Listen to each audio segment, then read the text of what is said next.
आज आपण 2 नाही तर 4 मिनिटात बनणारी मॅगी बनवणार आहोत, जी तुम्हाला दिसत आहे खूप चविष्ट आणि इंटरेस्टिंग अशी रेसिपी आहे। सगळ्यात पहिल्यांदा या रेसिपीसाठी आपल्याला सिंपल असे इन्ग्रेडियंट्स लागतात, जे की आपल्या घरात सहज अवेलेबल होतात। त्यामध्ये पहिला आहे कांदा।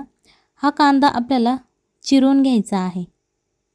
कांदा चिरण्याआधी तुम्ही धुवून घेऊ शकता। जर तुमच्याकडे असणारा कांदा जर जास्त तिखट असेल तर तुम्ही तो धुवून घेऊ शकता। कांदा आपल्याला अशा प्रकारे उभे उभे स्लाइस करायचे आहेत। ज्याप्रमाणे आपण भजी करण्यासाठी त्याचे स्लाइस करतो त्याचप्रमाणे आपल्याला कांदा हा चिरून घ्यायचा आहे। सगळ्यात पहिल्यांदा कांदा चिरून झाल्यानंतर अशा प्रकारे तो सुट्टा करून घ्यायचा आहे, जेणेकरून रेसिपी करताना आपल्याला सोपं जाईल। व्हिडिओ आवडत असेल तर व्हिडिओला लाईक करा आणि जर तुम्ही चॅनलवरती नवीन असाल तर चॅनलला सबस्क्राइब करा, जेणेकरून येणाऱ्या नवनवीन व्हिडिओजचे अपडेट तुम्हाला लगेच मिळतील। याच्यानंतर आपल्याला एक टोमॅटो घ्यायचा आहे आणि तो सुद्धा कांद्याप्रमाणेच उभट असा चिरून घ्यायचा आहे। इथे तुम्ही पिकलेला पूर्ण टोमॅटो वापरू शकता किंवा असा अर्धा कच्चा सुद्धा वापरू शकता। जर तुम्हाला पिकलेला टोमॅटो आवडत असेल तुम्ही तो वापरला तरीही चालेल। याच्यानंतर 2 हिरव्या मिरच्या घ्यायच्या आहेत। या हिरव्या मिरच्यांचं प्रमाण तुमच्या फॅमिली मेंबर्सवरती डिपेंड करणार आहे, किंवा जर तुम्हाला जास्त तिखट आवडत असेल तर तुम्ही मिरचीचं प्रमाण वाढवलं तरीही चालेल। एक पॅन घ्यायचा आहे आणि त्याच्यामध्ये 2 चमचे तेल, अर्धा चमचा जिरे आणि अर्धा चमचे मोहरी घालायची आहे। हे छान असं तडतडून द्यायचं आहे, तुम्हाला दिसत असेल बघा। त्याच्यानंतर थोडंसं हिंग घालायचं आहे, जेणेकरून वास खूप छान येतो आणि चवसुद्धा उतरते यामध्ये।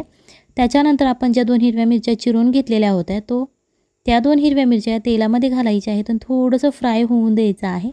मिरची चिरून घेताना ती फोडून घ्यायची आहे, म्हणजेच त्याला कट मारून घ्यायचा आहे। त्याच्यानंतर आपण जो कांदा चिरून घेतलेला आहे तो यामध्ये घालायचा आणि मिरचीबरोबर तो सुद्धा छान असं फ्राय करून घ्यायचा आहे। कांदा एकदम आपल्याला ब्राऊन करायचा नाही, लालसर असा होईपर्यंत तो फ्राय करायचा आहे। अशा प्रकारे कांदा मिरची फ्राय झालेली आहे। याच्यानंतर टोमॅटो घालायचा आहे आणि तो सुद्धा या कांद्याबरोबरच फ्राय करायचा आहे। व्हिडिओ आवडत असेल तर व्हिडिओला लाईक करा आणि जर तुम्ही चॅनलवरती नवीन असाल तर चॅनलला सबस्क्राइब करा, जेणेकरून येणाऱ्या नवनवीन व्हिडिओजचे अपडेट तुम्हाला लगेच मिळतील। आज तर अशी इच्छा होत आहे की या मॅगीसाठी एक छोटंसं गाणं म्हणावं, जे की सध्या नवीन आलेलं आहे। याच्यानंतर आपण शिमला मिरची घालायची आहे। इथे मी हिरवी शिमला मिरची वापरलेली आहे। जर तुमच्याकडे लाल किंवा येलो कलरची असेल तुम्ही ती वापरली तरीही चालेल। त्याच्यानंतर चवीनुसार मीठ घालायचं आहे, कारण आपण ज्या भाज्या घातलेल्या आहे जेव्हा आपण यामध्ये मीठ घालतो त्या लगेच शिजल्या जातात, वेळ लागत नाही भाज्या शिजण्यासाठी। त्यामुळे आपल्याला सुरुवातीला थोडंसं मीठ घालून घ्यायचं आहे। आता ह्या ज्या आपण भाज्या घातलेल्या आहेत आपल्याला त्या तेलामध्ये फ्राय करायच्या आहेत। त्याच्यानंतर थोड्या वेळाने आपल्याला हिरवी कोथिंबीर घालायची आहे बारीक चिरलेली, ती सुद्धा आपल्याला या भाज्यांबरोबर फ्राय करून घ्यायची आहे। इथे पाण्याचं प्रमाण तुम्हाला लक्षात ठेवायचं आहे। जर तुम्ही 1 पॅकेट मॅगीचं घेत असाल तर तिथे तुम्हाला 2 वाटी पाणी लागेल, आणि जर मॅगीचे पॅकेट तुमच्याकडे तुम्हाला जास्त घ्यायचे असेल तर पाण्याचं प्रमाण तुम्ही वाढवू शकता। 1 पॅकेटासाठी आपल्याला 2 वाटी पाणी घ्यायचं आहे। इथे मी 1 पॅकेट मॅगी घेतलेली आहे, तुम्ही कोणत्याही कंपनीची घेऊ शकता, तुम्हाला जी सहज अवेलेबल होईल तुम्ही ती घ्यायची आहे।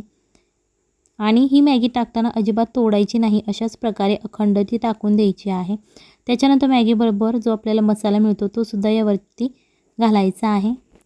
आता हा मसाला घालून झालेला आहे। त्याच्यानंतर आपल्याला ही मॅगी पलटी करून घ्यायची आहे, जेणेकरून हा जो मसाला आहे तो या पाण्यामध्ये छान असा मिसळला जाईल आणि सगळीकडे तो पसरला जाईल, जेणेकरून मॅगीला तो छान असा लागला जाईल।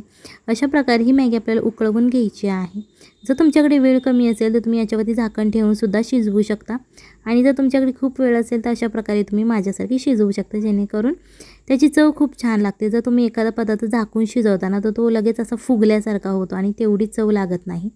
सो तुम्हाला ते उदाहरण कळेलच। जर कुकरमध्ये कालवण शिजवणं, भाजी शिजवणं आणि एखादी अशी उघडी कढईमध्ये भाजी शिजवणं यामध्ये खूप टेस्टमध्ये फरक असतो। सो तशाच प्रकारे ही आहे। यामध्ये आपल्याला 1 चमचा रेड चिली फ्लेक्स घालायचे आहेत, जेणेकरून ते दिसायला खूप छान दिसतं आणि चवसुद्धा खूप छान लागते। याच्यानंतर आपल्याला काजू घ्यायचे आहेत। इथे मी 3 ते 4 काजू घेतलेले आहेत आणि त्याच्या पाकळ्या करून घेतलेल्या आहेत। एकदम बारीक कट करायचा नाही, पाकळ्या करायच्या आहेत, आणि अशा प्रकारे तुम्ही मॅगी सर्व करू शकता। चला तुम्ही भेटूयात पुढच्या रेसिपीमध्ये एका नवीन रेसिपीबरोबर। बाय, टाटा।